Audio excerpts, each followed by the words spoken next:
both often barefoot. Ew. Why did we have to get that image in our heads? God's sake. Welp, it's finally hit rock bottom for Meghan and Harry. The Hollywood Reporter has finally put the proverbial nail in the coffin, and they have been NFI-ed from the Emmys, which was being held by Meghan's actual talent agency, WME. As we get ready for our Emmy after party, let's go through this article and see what is really going on here.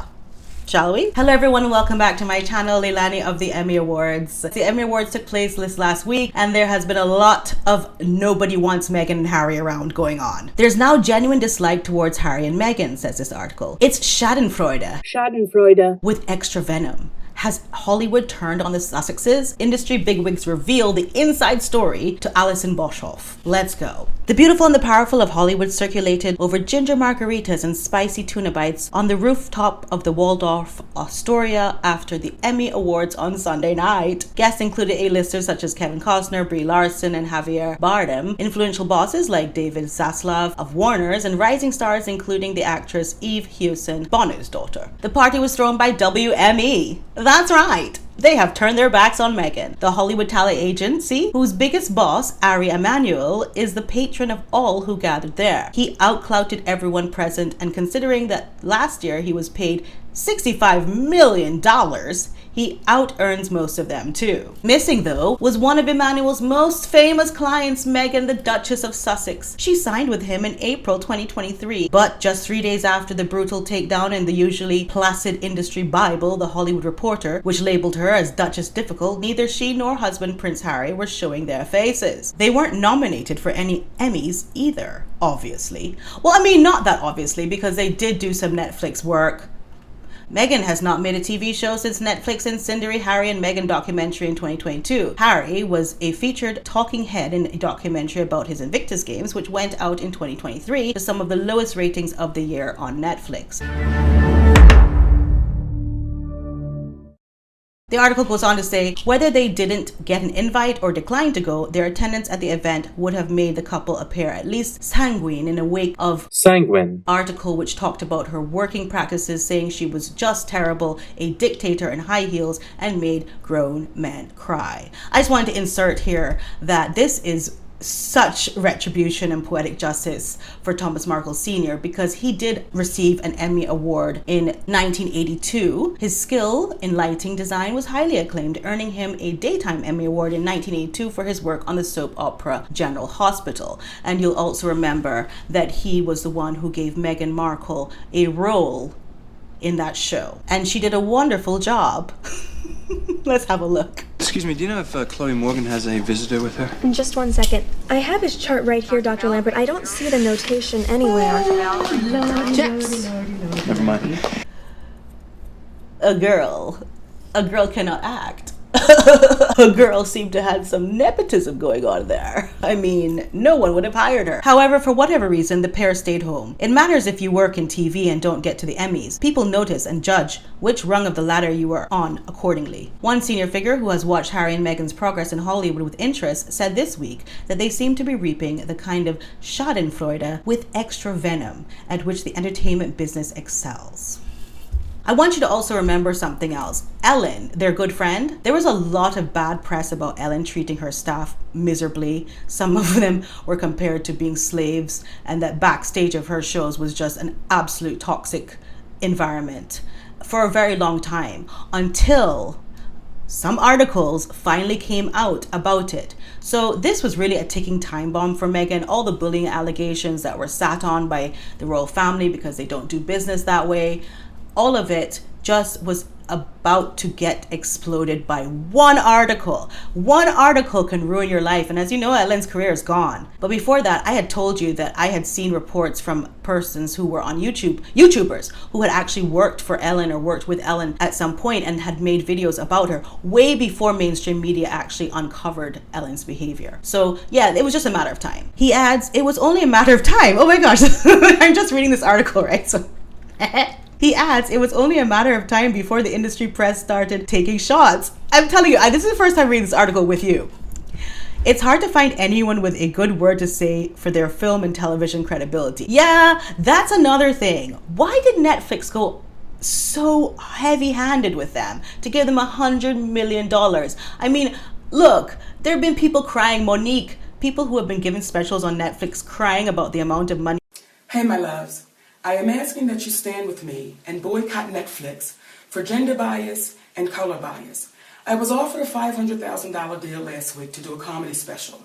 However, Amy Schumer was offered $11 million, Chris Rock and Dave Chappelle $20 million. They gave Harry and Meghan, without any resume, without any repertoire, $100 million. I don't know why they went so hard, why they took such a large risk. Even Spotify's executive said that he would never have signed them. Another source said she's absolutely relentless. She marches around like a dictator in height. Anyway, you've heard all of this already, so let me just skip through this. In all, the Hollywood Reporter article was just the kind of unflattering hit piece which you might expect the talent agency WME to have strangled at birth for their client Meghan. WME, normally, you would think, would have been threatening and denying access to other stars. Was this done here? The only thing the Sussexes could rally with was no comment at this time from a spokesman. And perhaps even worse, it came only weeks after another takedown in an industry publication. I don't really see it that way. See, I didn't realize that the Hollywood Reporter was going to make such a big impact on their careers and their reputation, because there have been so many puff pieces or favorable pieces about Meghan and Harry and their kindness and their authenticity and their organicity, you know, that I just didn't even realize that there was any coming back from all of the puff pieces that they always do on themselves. And this is what really upsets people about Meghan. I'm just going to segue a little bit here because I want us to understand why Meghan is so unlikable. It's not because she left the royal family.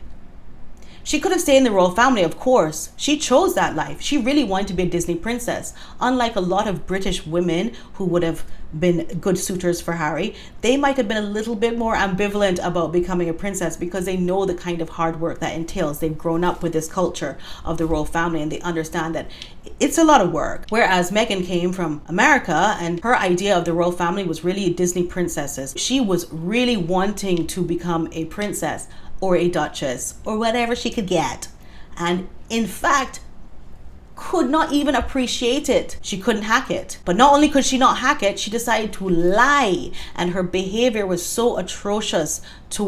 If she wasn't such a weirdo, okay, she could even have left the royal family and moved back to Montecito or wherever she comes from, and nobody would have really cared, or nobody would have really criticized as much as what she did with the Oprah interview was the first downfall, and everything that came after that was literally, there's just no coming back when the behavior is consistently so bad on Meghan's part.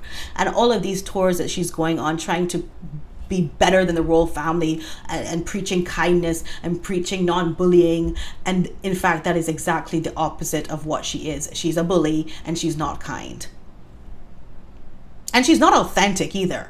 That was part of the feature about the worst deals of the peak TV period, which ran on the Hollywood news website Puck. Again, the site run by the former Hollywood Reporter editor Matt Belloni, and with 250,000 subscribers, it's a must-read in the industry. So basically they're saying that what is coming for them now is not just YouTubers, not just social media commentators, but actually mainstream best of the best, which the actual celebrities in Hollywood rely upon and the executives in Hollywood rely upon to get the ratings of people. It's not just an opinion that some YouTubers might have and like people don't like how she dresses or whatever.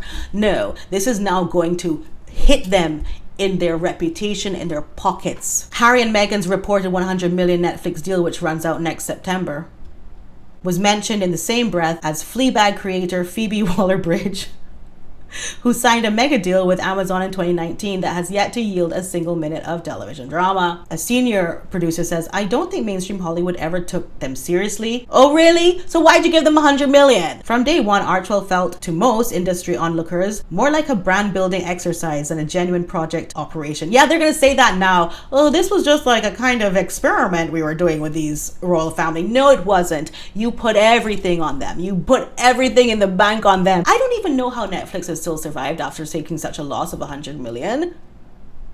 Netflix were handing out vanity deals like candy at the time, and so everybody just shrugged their shoulders and assumed their company wouldn't get much done despite the generous backing. I mean, that just sounds like an absolute bad business move.